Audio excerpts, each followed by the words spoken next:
గుంటూరు జిల్లా పొన్నూరులోని శ్రీ సుందరివల్లి రాజ్యలక్ష్మి సమేత శ్రీ సాక్షి భవననారాయణ స్వామివారి నవనిక బ్రహ్మోత్సవాలు వైభవంగా కొనసాగుతున్నాయి. ఈ ఉత్సవాల్లో భాగంగా 3వ రోజు ప్రత్యేక పూజలు భక్తి శ్రద్ధలతో నిర్వహించబడ్డాయి. స్వామివారికి పంచామృత స్వప్నం తిరువంజనోత్సవం అనంతరం ఉయ్యాల సేవ ఘనంగా జరిగింది. ఆ తర్వాత హంసవాహనంపై స్వామివారిని గ్రామోత్సవం నిర్వహించగా అమ్మవారు సరస్వతీదేవిగా అలంకరించి భక్తులకు దర్శనమిచ్చారు.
మన పొన్నూరు పట్టణంలో వేయించేసి ఉన్న శ్రీ సుందరవల్లి రాజ్యలక్ష్మి సమేత శ్రీ సాక్షి భవననారాయణ స్వామి వారి నవాన్నిక బ్రహ్మోత్సవములలో భాగంగా 3వ రోజైన ఈరోజు సరస్వతీదేవిగా అలంకరించి జనాలకి మనకి అందరికీ కూడా సరస్వతీదేవిగా రూపొందించుతున్నారు.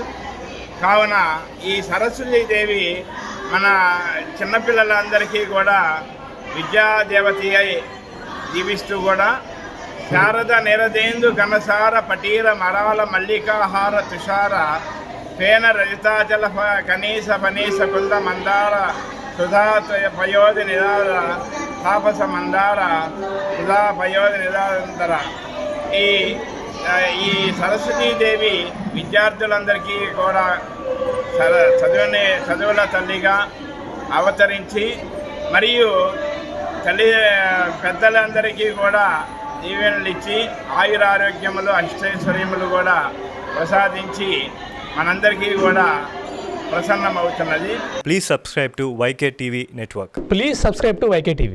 Please watch YK News. Subscribe to YK TV. Please subscribe to YK TV. Subscribe to YK TV. Please do subscribe to YK TV. And do subscribe to YK TV. Subscribe YK TV. YK టీవీని subscribe చేసుకోండి. Please do subscribe YK channel.